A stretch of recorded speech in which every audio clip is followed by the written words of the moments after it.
Praise lord. ప్రభువైన యేసు నామములో అందరికీ వందనములు. ఈ దినము దేవుని వాక్యం నుంచి ఇర్మియా గ్రంథం 18వ అధ్యాయం 6వ వచనం. ఇశ్రాయేలీయులారా, ఈ కుమ్మరి మంటికి చేసినట్లు నేను మీకు చేయలేనా? ఇదే యెహోవా వాక్కు. జిగటమన్ను కుమ్మరి చేతిలో ఉన్నట్టుగా ఇశ్రాయేలీయులారా, మీరు నా చేతిలో ఉన్నారు. ప్రియులారా, దేవుని యొక్క సార్వభౌమ అధికారము ఇక్కడ చూడగలుగుతున్నాం. ఆయన ప్రత్యేకంగా ఇశ్రాయేలు గురించి మాట్లాడుతున్నాడు, కానీ సర్వభూమి మీద ఉన్న ప్రజలు ఆయన వారై ఉన్నారు. ఆదాము నుంచి వచ్చిన సంతానం భూమి మీద విస్తరించి ఈనాటికి మన వరకు వచ్చింది. మనము అన్యులుగా చేయబడ్డాం. ఎందుకంటే ఆ ఇశ్రాయేలు, అబ్రాహాము, ఇస్సాకు, యాకోబులు అనేవారి సంతానంలో వచ్చినప్పటికీ మన క్రియలను బట్టి ఆయనను ఎరగమన్నట్టున్నాం. ఆయనను ఎరగని వారమై ఉన్నాం. అయితే దేవుడు అంటున్న మాట ఏంటంటే, జిగటమన్ను మీద కుమ్మరికి అధికారం ఉన్నట్టు మీ మీద కూడా నాకు అధికారం ఉందంటున్నాడు. ప్రియులారా, మనం చాలా విషయాల్లో మన మీద ఎవరన్నా అధికారం ఉంటే ఒప్పుకోం. మన జీవితంలో ఎవరో ఇంటర్ఫియర్ అయ్యి ఎవరో వారి యొక్క ఆలోచన చెప్తే మనం ఒప్పుకోనికి ఇష్టపడం.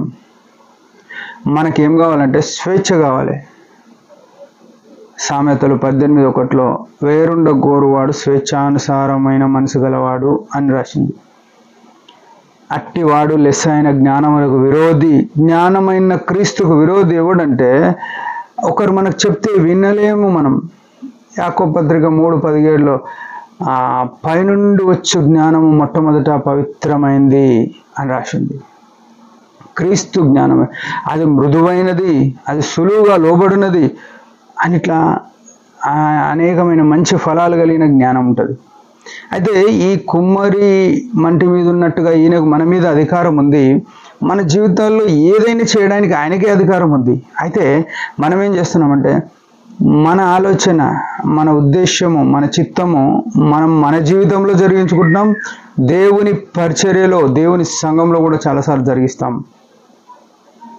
అయితే ఇక్కడ గమనించవలసిన విషయం ఏంటంటే, యేసు రక్తంతో విమోచించబడిన మనము ప్రతి పరిస్థితిలో కూడా ఆయన చిత్తానికి విధేయులుగా ఉండాలి.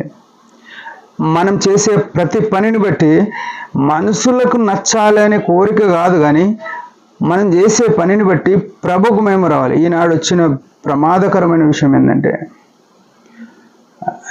సంఘము ఎటుపోతుందో తెలుస్తలేదు.